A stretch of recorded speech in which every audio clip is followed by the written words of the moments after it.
بسم اللہ الرحمن الرحیم۔ تمام تعریفیں اس پاک پروردگار کے لیے کہ جو تمام جہانوں کا پالنے والا ہے، اور لاکھوں کروڑوں درود و سلام حضرت صلی اللہ علیہ وآلہ وسلم اور ان کی آل پر۔ پروگرام قصص الانبیاء علیہ السلام میں قصہ حضرت موسیٰ اور ہارون علیہ السلام سننے کی سعادت عظیم حاصل کر رہے ہیں، اور اس سلسلے کا آج 7واں پروگرام ہے۔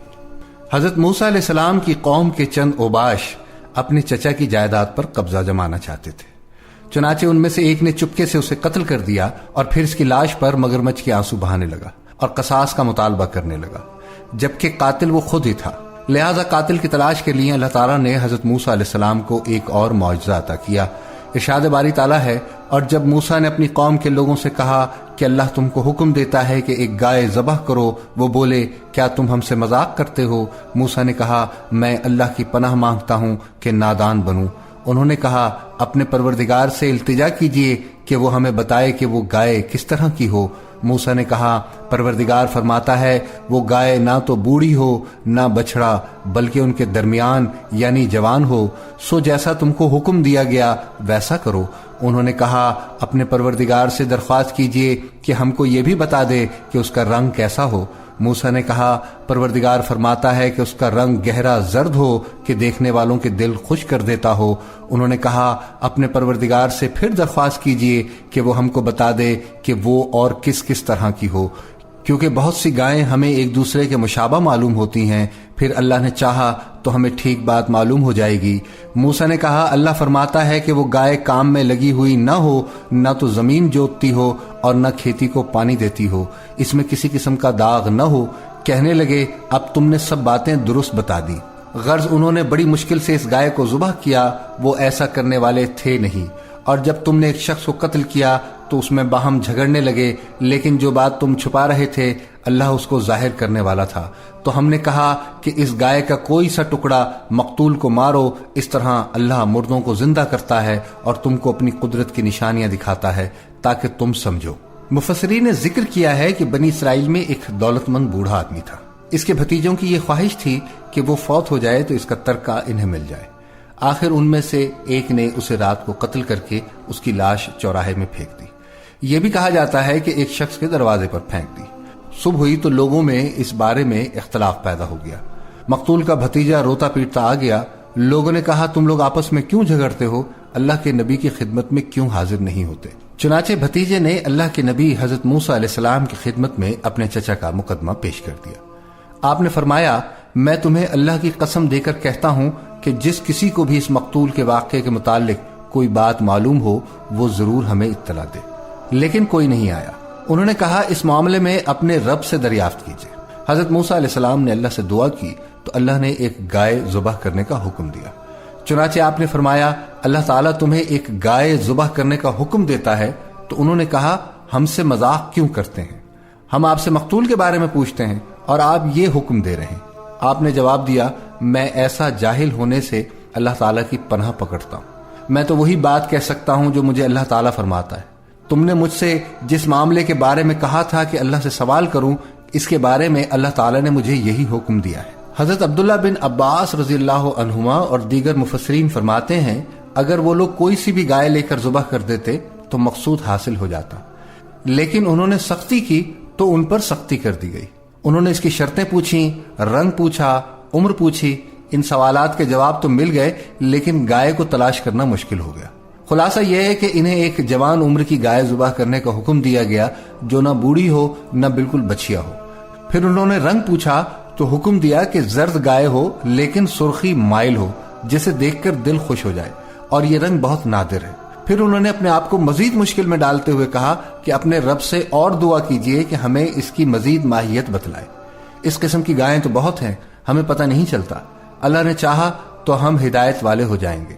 آپ نے فرمایا اللہ کا فرمان ہے کہ وہ گائے کام کرنے والی، زمین میں ہل جوتنے والی اور کھیتوں کو پانی پلانے والی نہ ہو، وہ تندرست اور بے داغ ہو۔ انہوں نے کہا اب آپ نے حق واضح کر دیا۔ غرض انہوں نے وہ گائے ذبح کی اور وہ ایسا کرنے والے تھے نہیں۔ یہ شرائط پہلے سے سخت تھی کیونکہ انہیں ایسی گائے ذبح کرنے کا حکم دیا گیا تھا جو کام کرنے کی عادی نہ ہو۔ کاشتکاری اور آب پاشی کے لیے استعمال نہ کی جاتی ہو، بے عیب اور یک رنگ ہو، اس کے رنگ میں کوئی دوسرا رنگ شامل نہ ہو۔ جب موسیٰ علیہ السلام نے اسے ان صفات کے ساتھ مخصوص کر دیا تب انہوں نے کہا اب آپ نے حق واضح کر دیا۔ مفسرین کہتے ہیں کہ انہوں نے نہایت مہنگے داموں ایک گائے خریدی اور اللہ کے نبی حضرت موسیٰ علیہ السلام نے حکم دیا کہ گائے ذبح کی جائے، تب انہوں نے اسے ذبح کیا اگرچہ وہ حکم بجا لانے کو تیار نہیں تھے، یعنی تذبذب کا شکار تھے۔ اللہ نے حکم دیا کہ مقتول کو گائے کے گوشت کا ایک ٹکڑا مارا جائے، اور جو ہی اسے یہ ٹکڑا مارا گیا وہ اللہ کے حکم سے زندہ ہو گیا۔ وہ اٹھا تو اس کی رگوں سے خون جاری تھا۔ حضرت موسیٰ علیہ السلام نے اس سے پوچھا تجھے کس نے قتل کیا؟ اس نے کہا کہ مجھے میرے بھتیجے نے قتل کیا ہے، اور یہ کہتے ہی وہ پھر مردہ ہو گیا۔ ارشاد باری تعالیٰ ہے اس طرح اللہ مردوں کو زندہ کر کے تمہیں تمہاری عقل مندی کے لیے اپنی نشانیاں دکھاتا ہے، یعنی جس طرح اللہ نے انہیں یہ مقتول زندہ کر کے دکھایا اس طرح وہ تمام مردوں کو جب چاہے ایک گھڑی میں زندہ کر سکتا ہے۔ جیسے ارشاد باری تعالیٰ ہے تم سب کی پیدائش اور مرنے کے بعد زندہ کرنا ایسے ہی ہے جیسے ایک نفس کا۔ عزیزان گرامی، حضرت موسیٰ علیہ السلام ایک بلند مرتبہ اور صاحب قدر و منزلت رسول ہے۔ ایک دفعہ وہ مجمع عام میں خود کو سب سے بڑا عالم کہہ بیٹھے تو اللہ تعالیٰ نے عطا فرمایا اور انہیں ان سے بڑے عالم کی خبر دی، پھر ان سے حصول علم کی خبر دی، اور پھر ان سے حصول علم کی خواہش موسیٰ علیہ السلام کو ایک طویل آزما اور علمی سفر پر روانہ کر دیتی ہے۔ اس واقعے میں علم، حصول علم اور معلم اور متعلم کے بے شمار فضائل و مناقب پنہا ہے۔ اللہ تعالیٰ نے سورہ کہف میں اس واقعے کی تفصیلات ذکر کرتے ہوئے فرمایا ہے، اور موسیٰ نے اپنے شاگرد سے کہا کہ جب تک میں دو دریاؤں کے ملنے کی جگہ نہ پہنچ جاؤں چلتا ہی رہوں گا، خواہ برسوں چلتا رہوں۔ جب ان کے ملنے کے مقام پر پہنچے تو اپنی مچھلی بھول گئے اور اس نے دریا میں سرنگ کی طرح اپنا رستہ بنا لیا۔ جب آگے چلے تو موسیٰ نے اپنے شاگرد سے کہا ہمارا کھانا لاؤ، اس سفر سے ہم کو بہت تھکان ہو گئی ہے۔ اور اس نے کہا کہ بھلا آپ نے دیکھا جب ہم نے پتھر کے پاس آرام کیا تھا تو میں مچھلی وہیں بھول گیا تھا، اور مجھے آپ سے اس کا ذکر کرنا شیطان نے بھلا دیا اور اس نے عجب طرح سے دریا میں اپنا راستہ بنا لیا۔ موسیٰ نے کہا یہی تو وہ مقام ہے جسے ہم تلاش کرتے تھے۔ پھر وہ اپنے پاؤں کے نشان دیکھتے دیکھتے لوٹ گئے۔ وہاں انہوں نے ہمارے بندوں میں سے ایک بندہ دیکھا جس کو ہم نے اپنے ہاں سے رحمت یعنی نبوت یا نعمت ولایت دی تھی اور اپنے پاس سے علم بخشا تھا۔ موسیٰ نے ان سے جن کا نام خضر تھا کہا کہ جو علم اللہ کی طرف سے آپ کو سکھایا گیا ہے اگر آپ اس میں سے کچھ مجھے بھلائی کی باتیں سکھائیں تو میں آپ کے ساتھ رہوں۔ خضر نے کہا کہ تم میرے ساتھ رہ کر صبر نہیں کر سکو گے، اور جس بات کی تمہیں خبر ہی نہیں اس پر صبر کر بھی کیسے سکتے ہو؟ موسیٰ نے کہا اللہ نے چاہا تو آپ مجھے صابر پائیں گے اور میں آپ کے ارشاد کے خلاف نہیں کروں گا۔ خضر نے کہا اگر تم میرے ساتھ رہنا چاہو تو شرط یہ ہے کہ مجھ سے کوئی بات نہ پوچھنا جب تک میں خود اس کا ذکر تم سے نہ کروں۔ وہ دونوں چل پڑے، یہاں تک کہ جب کشتی میں سوار ہوئے تو خضر نے کشتی کو توڑ ڈالا۔ موسیٰ نے کہا کہ کیا آپ نے اس کو اس لیے توڑا ہے کہ سواروں کو غرق کر دیں؟ یہ تو آپ نے بڑی عجب بات کی۔ خضر نے کہا کیا میں نے تم سے نہیں کہا تھا کہ تم میرے ساتھ صبر نہ کر سکو گے؟ موسیٰ نے کہا جو بھول مجھ سے ہوئی اس پر مواخذہ نہ کیجیے اور میرے معاملے میں مجھے مشکل میں نہ ڈالیے۔ پھر دونوں چلے، یہاں تک کہ راستے میں ایک لڑکا ملا تو خضر نے اسے مار ڈالا۔ موسیٰ نے کہا کہ آپ نے ایک بے گناہ شخص کو ناحق بغیر قصاص کے مار ڈالا، یہ تو آپ نے بری بات کی۔ خضر نے کہا کیا میں نے تمہیں نہیں کہا تھا کہ تم میرے ساتھ صبر نہیں کر سکو گے؟ انہوں نے کہا اگر میں اس کے بعد پھر کوئی بات پوچھوں، اعتراض کروں تو مجھے اپنے ساتھ نہ رکھیے گا کہ آپ میری طرف سے عذر کے قبول کرنے کی انتہا کو پہنچ گئے۔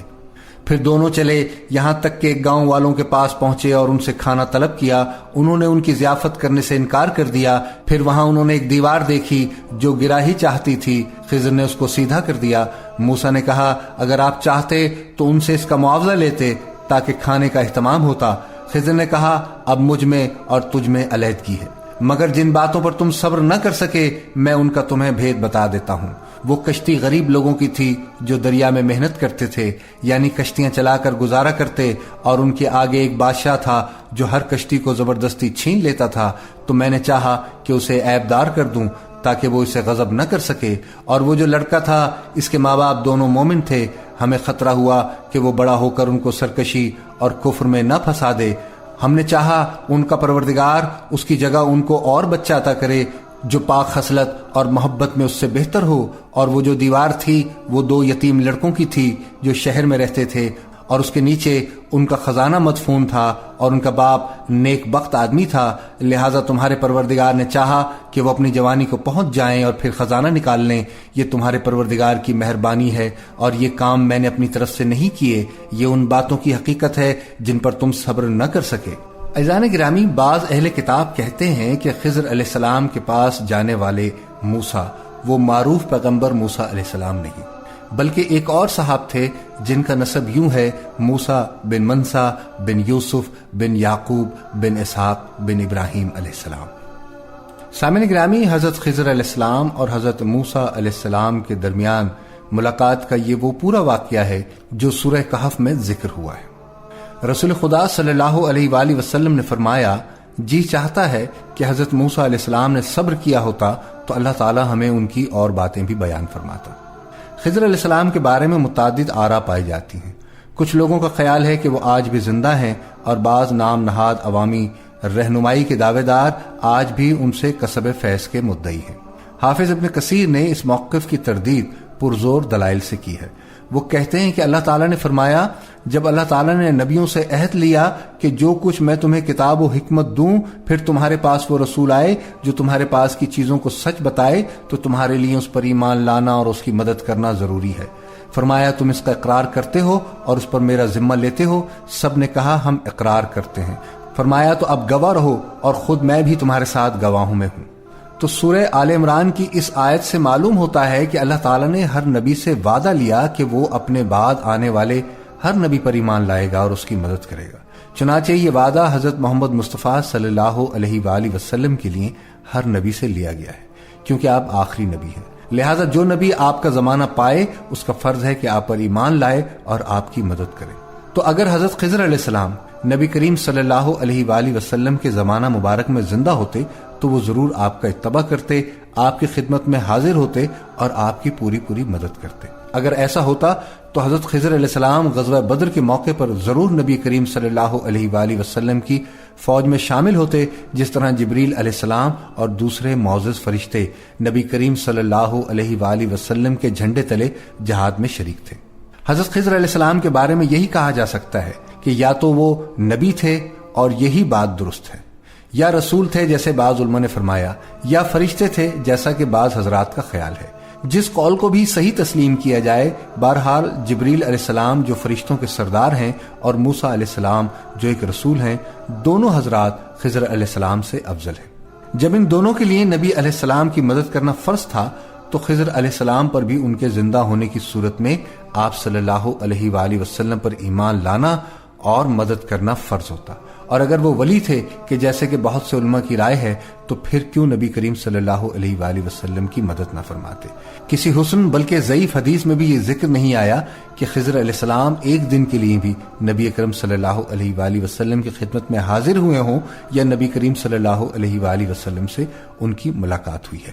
سامنے گرامی، تکبر ایک ایسی صفت ہے جو خالق کائنات کی شان کے لائق ہے۔ مخلوق میں سے کوئی بھی اس صفت کا اہل نہیں۔ جس نے بھی اللہ تعالیٰ کی دی ہوئی کسی نعمت کی وجہ سے غرور و تکبر کو اپنایا تو اللہ تعالیٰ نے اسے نشان عبرت بنا کر رکھ دیا۔ قارون کے ساتھ بھی ایسا ہی ہوا، جس نے دولت کی بنا پر گھمنڈ اور تکبر میں مبتلا ہو کر عبرت ناک سزا پائی۔ ارشاد باری تعالیٰ ہے، قارون موسیٰ کی قوم میں سے تھا اور ان پر تعدی اور ظلم کرتا تھا، اور ہم نے اس کو اتنے خزانے دیے تھے کہ ان کی کنجیاں ایک طاقتور جماعت کو اٹھانی مشکل ہوتی۔ جب اس سے اس کی قوم نے کہا کہ اتراؤ مت، کیونکہ اللہ اترانے والوں کو پسند نہیں کرتا، اور جو مال تم کو اللہ نے عطا فرمایا ہے اس سے آخرت کی بھلائی طلب کر اور دنیا سے اپنا حصہ نہ بھلا، اور جیسی اللہ تعالیٰ نے تجھ سے بھلائی کی ہے ویسی تو بھی لوگوں سے بھلائی کر، اور ملک میں طالب فساد نہ بن، کیونکہ اللہ تعالیٰ فساد کرنے والوں کو دوست نہیں رکھتا۔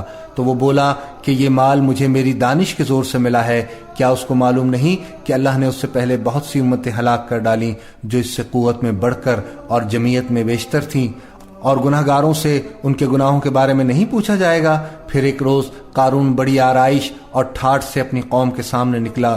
جو لوگ دنیا کی زندگی کے طالب تھے کہنے لگے، جیسا مال و متاع قارون کو ملا ہے کاش ہمیں بھی ایسا ہی ملے، وہ تو بڑا ہی صاحب نصیب ہے۔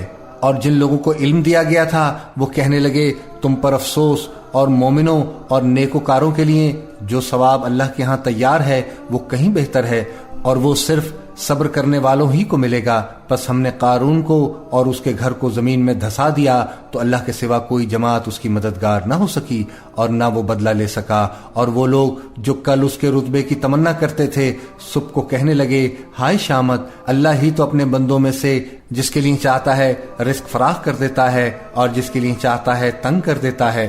اگر اللہ ہم پر احسان نہ کرتا تو ہمیں بھی دھسا دیتا۔ ہائے خرابی، کافر نجات نہیں پا سکتے۔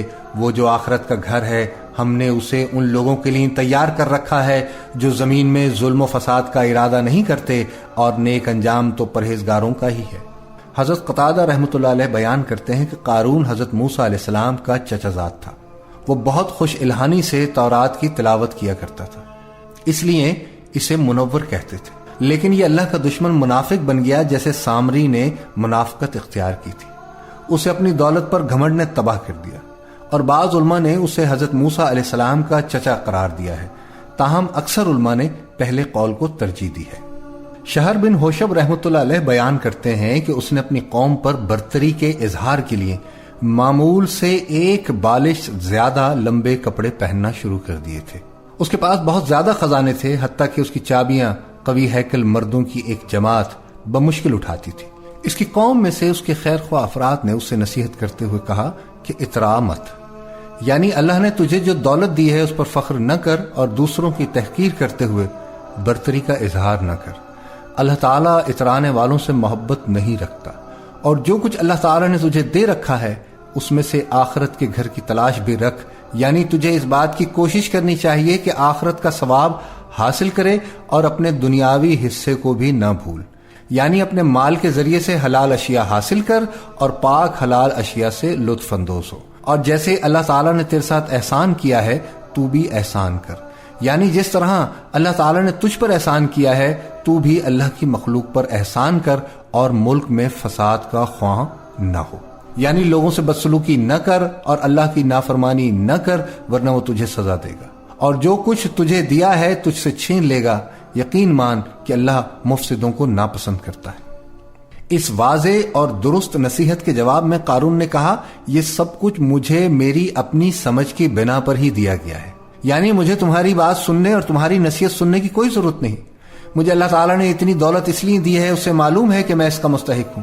اگر میں اللہ کی نظر میں پیارا نہ ہوتا تو وہ مجھے یہ سب کچھ نہ دیتا۔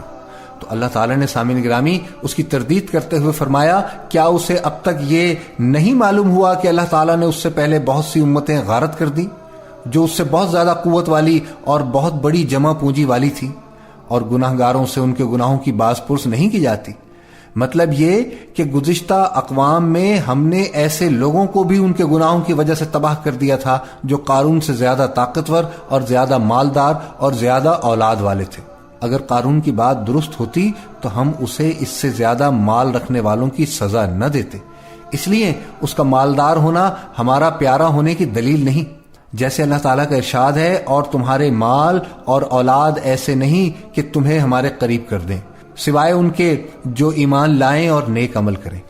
اور پھر یوں ارشاد ہوا کیا یہ یوں سمجھ بیٹھے ہیں کہ ہم جو بھی ان کے مال و اولاد بڑھا رہے ہیں وہ ہم ان کی بھلائیوں میں جلدی کر رہے ہیں؟ نہیں، بلکہ یہ سمجھتے ہی نہیں۔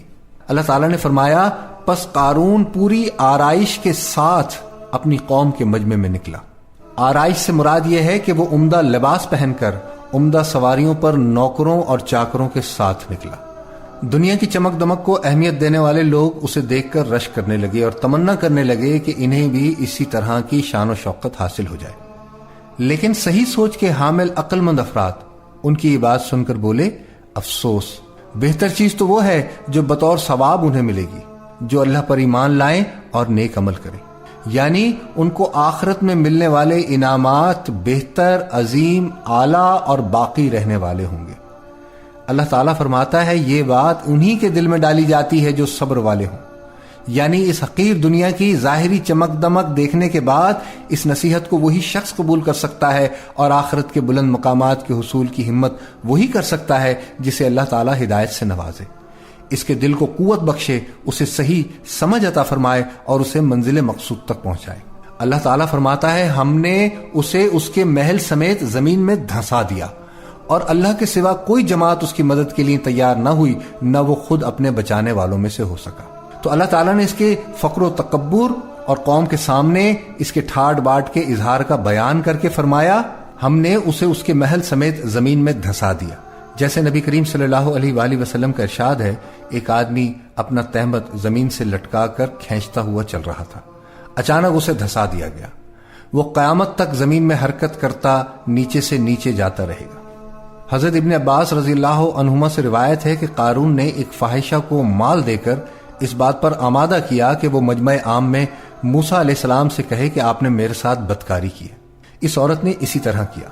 موسیٰ علیہ السلام اللہ کے خوف سے کانپ گئے، چنانچہ آپ نے 2 رکعت نماز پڑھی، پھر عورت سے قسم دے کر پوچھا کہ اس نے یہ بات کیوں کہی، تو اس نے توبہ و استغفار کرتے ہوئے کہا کہ مجھے قارون نے اس حرکت پر آمادہ کیا تھا۔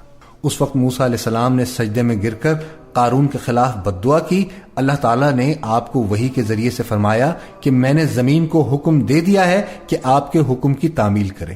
موسیٰ علیہ السلام نے زمین کو حکم دیا کہ اسے اور اس کے محلات کو نگل جائے، چنانچہ ایسا ہی ہوا۔ بعض علماء نے بیان کیا ہے کہ قارون پوری سج دھج کے ساتھ قوم کے سامنے آیا۔ جب وہ موسیٰ علیہ السلام کے پاس سے گزرا تو آپ قوم کو اللہ کے ایام اور سچے تاریخی واقعات سنا کر نصیحت فرما رہے تھے۔ لوگوں نے اسے دیکھا تو بہت سے افراد ادھر ہی دیکھتے رہے۔ موسیٰ علیہ السلام نے اسے بلا کر فرمایا تو نے یہ کام کیوں کیا؟ موسیٰ علیہ السلام، اگر آپ کو مجھ پر نبوت کی وجہ سے فضیلت حاصل ہے تو میں مال کی وجہ سے آپ سے افضل ہوں۔ آپ پسند کریں تو ہم دونوں ایک دوسرے کے خلاف بد دعا کریں۔ موسیٰ علیہ السلام میدان میں نکلے، قارون اپنے لوگوں کے ساتھ نکلا۔ موسیٰ علیہ السلام نے فرمایا تم دعا کرو یا میں دعا کروں؟ اس نے کہا میں دعا کروں گا۔ قارون نے موسیٰ علیہ السلام کے خلاف دعا کی، لیکن اس کی دعا قبول نہ ہوئی۔ موسیٰ علیہ السلام نے فرمایا اب میں دعا کروں؟ اس نے کہا کیجئے۔ موسیٰ علیہ السلام نے فرمایا یا اللہ زمین کو حکم دے کہ آج میری اطاعت کرے، اور اللہ نے وحی کی، ہم نے زمین کو یہ حکم دے دیا۔ موسیٰ علیہ السلام نے فرمایا اے زمین انہیں پکڑ لے۔ زمین نے ان سب قارون اور اس کے ساتھیوں کو قدموں تک پکڑ لیا۔ آپ نے فرمایا انہیں پکڑ لے۔ زمین نے انہیں گھٹنوں تک پکڑ لیا، اس کے بعد وہ کاندھوں تک دھس گئے۔ پھر فرمایا ان کے خزانوں اور مال و دولت کو بھی لے آؤ۔ دیکھتے ہی دیکھتے سب کچھ حاضر ہو گیا۔ موسیٰ علیہ السلام نے ہاتھ سے اشارہ کر کے فرمایا بنو لاوی زمین کے اندر چلے جاؤ۔ چنانچہ وہ سب نظروں سے اوجھل ہو گئے اور اوپر سے زمین ہموار ہو گئی۔ اللہ تعالیٰ نے فرمایا اللہ کے مقابلے میں کوئی جماعت اس کی مدد نہ کر سکی، نہ وہ خود اپنے آپ کو بچا سکا، یعنی نہ وہ خود اپنی مدد کر سکا، نہ کوئی اور اس کی مدد کے لیے کچھ کر سکا۔ اور دوسرے مقام پر ارشاد ہے لہٰذا نہ ہوگا قیامت کے دن اس کے پاس کچھ زور اور نہ کوئی مددگار۔ تو جب وہ زمین میں غرق ہو گیا، اس کے محلات اور مال و دولت سب ختم ہو گئے، تب اس جیسی دولت کی تمنا کرنے والے شرمندہ ہوئے، اور انہوں نے اللہ کا شکر کیا جو اپنے بندوں کے لیے اچھے فیصلے کرتا ہے۔ اس لیے انہوں نے کہا اگر اللہ تعالیٰ ہم پر فضل نہ کرتا تو ہمیں بھی دھسا دیتا۔ کیا دیکھتے نہیں کہ ناشکروں کو کبھی کامیابی نہیں ہوتی؟ اس کے بعد اللہ تعالیٰ نے فرمایا آخرت کی زندگی دائمی زندگی ہے، جسے اس جہان میں خوشی نصیب ہوئی وہی قابل رشک ہے، اور جو وہاں محروم رہا وہی قابل صد افسوس ہے۔ لیکن یہ نعمتیں ان لوگوں کے لیے ہیں جو زمین میں اونچائی، بڑائی اور فخر نہیں کرتے، نہ فساد کی چاہت رکھتے ہیں۔ پرہیزگاروں کے لیے نہایت عمدہ انجام ہے۔ یہ واقعہ غالباً اس دور میں پیش آیا جب بنی اسرائیل ابھی مصر سے نہیں نکلے تھے، کیونکہ اللہ تعالیٰ نے فرمایا ہم نے اسے اس کے گھروں سمیت زمین میں دھسا دیا، اور گھر سے بظاہر عمارت ہی مراد ہے۔ البتہ یہ بھی ممکن ہے کہ یہ واقعہ میدان طیہ میں پیش آیا ہو، اس صورت میں گھر سے مراد وہ جگہ ہوگی جہاں اس کے خیمے لگے ہوئے تھے۔ اللہ تعالیٰ نے قرآن مجید میں متعدد مقامات پر قارون کی مذمت کی ہے، جیسے اللہ تعالیٰ کا ارشاد ہے اور ہم نے موسیٰ کو اپنی آیتوں اور کھلی دلیلوں کے ساتھ فرعون، حامان اور قارون کی طرف بھیجا تو انہوں نے کہا یہ تو جادوگر اور جھوٹا ہے۔ اور سورہ عنکبوت میں عاد اور قوم سمود کا ذکر کرنے کے بعد فرمایا اور قارون، فرعون اور حامان کو بھی ہم نے تباہ کر دیا۔ ان کے پاس حضرت موسیٰ کھلے کھلے معجزے لے کر آئے تھے، پھر بھی انہوں نے زمین میں تکبر کیا، لیکن ہم سے آگے بڑھنے والے نہ ہو سکے۔ پھر تو ہر ایک کو ہم نے اس کے گناہ کے وبال میں گرفتار کر لیا۔ ان میں سے بعض پر ہم نے پتھروں کا میںہ برسایا، اور ان میں سے بعض کو زوردار سخت آواز نے دبوچ لیا، اور ان میں سے بعض کو ہم نے زمین میں دھسا دیا، اور ان میں سے بعض کو ہم نے ڈبو دیا۔ اللہ تعالیٰ ایسا نہ تھا کہ ان پر ظلم کرے، بلکہ یہی لوگ اپنی جانوں پر ظلم کرتے تھے۔ تو سامعین گرامی، زمین میں دھسایا جانے والا واقعہ تو قارون کا تھا اور غرق ہونے والے فرعون اور حامان اور ان کا لشکر تھا۔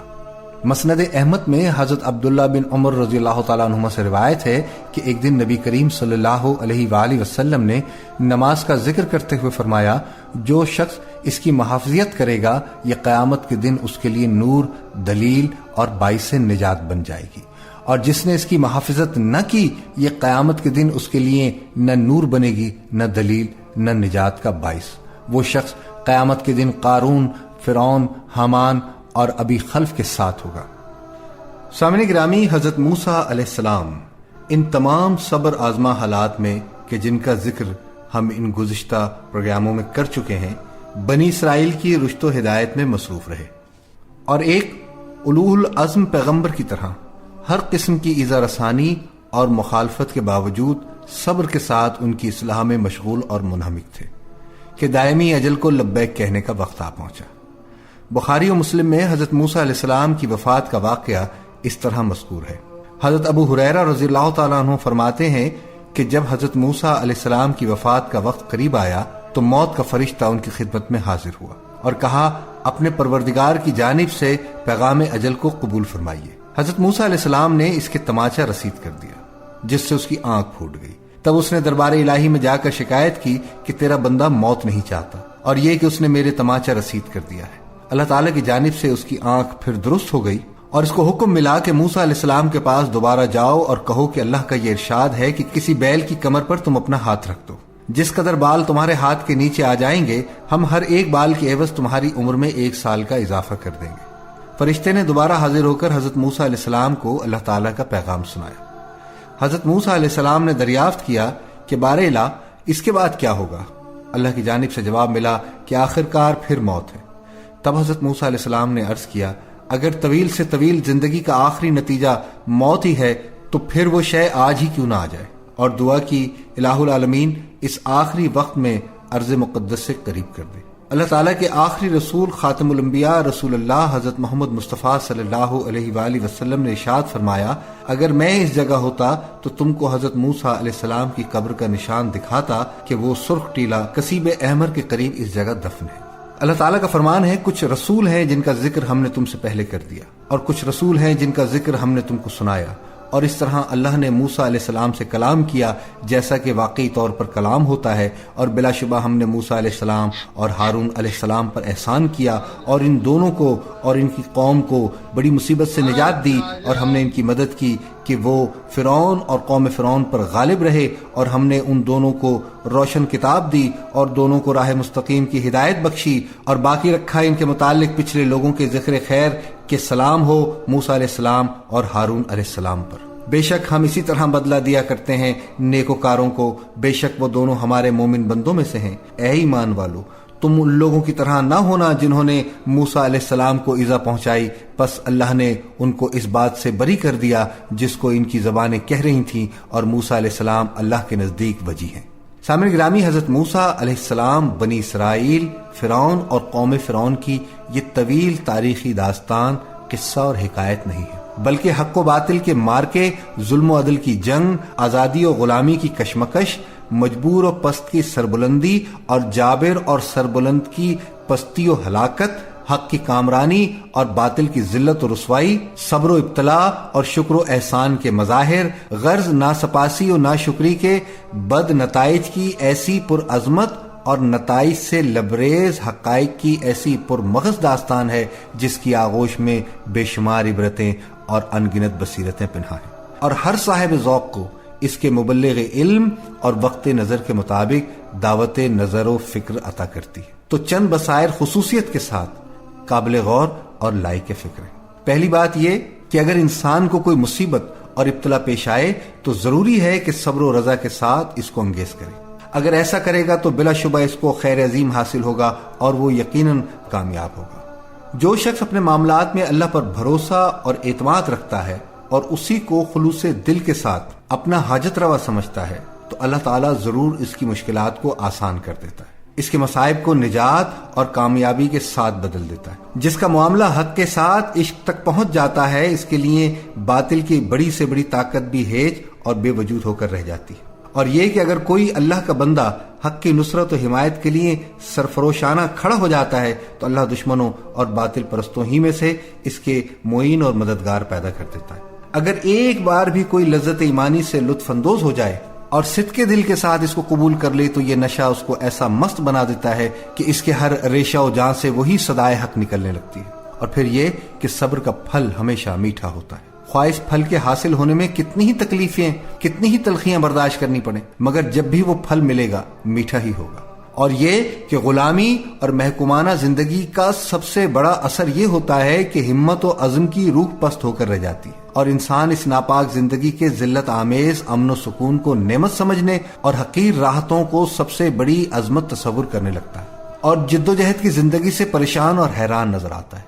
اور پھر یہ کہ وراثت زمین یا وراثت ملک اسی قوم کا حصہ ہے جو بے سر و سامانی سے بے خوف ہو کر عزم و ہمت کا ثبوت دے کہ ہر قسم کی مشکلات اور معانے کا مقابلہ کرتی اور صبر اور اللہ کی مدد پر بھروسہ کرتے ہوئے میدان جد و جہد میں ثابت قدم رہتی ہے۔ اور پھر یہ کہ باطل کی طاقت کتنی ہی زبردست اور پر از شوکت و سلوت کیوں نہ ہو، انجام کار اس کو نامرادی کا منہ دیکھنا پڑتا ہے، اور آخری انجام میں کامیابی اور کامرانی کا صحرا ان کے سر ہوتا ہے جو نیکوکار اور باہمت ہے۔ اور یہ کہ جابر اور ظالم قومیں جن قوموں کو ذلیل اور حقیر سمجھتی ہیں، ایک دن آتا ہے کہ وہی ضعیف اور کمزور قومیں اللہ کی زمین کی وارث بنتی ہیں اور حکومت و اقتدار کی مالک ہو جاتی ہیں، اور ظالم قوموں کا اقتدار خاک میں مل جاتا ہے۔ حضرت موسیٰ علیہ السلام اور فرعون کی مکمل داستان اس کے لیے روشن ثبوت ہے۔ اور یہ کہ جو ہستی یا جماعت دیدہ دانستہ حق کو حق جانتے ہوئے بھی سرکشی کرے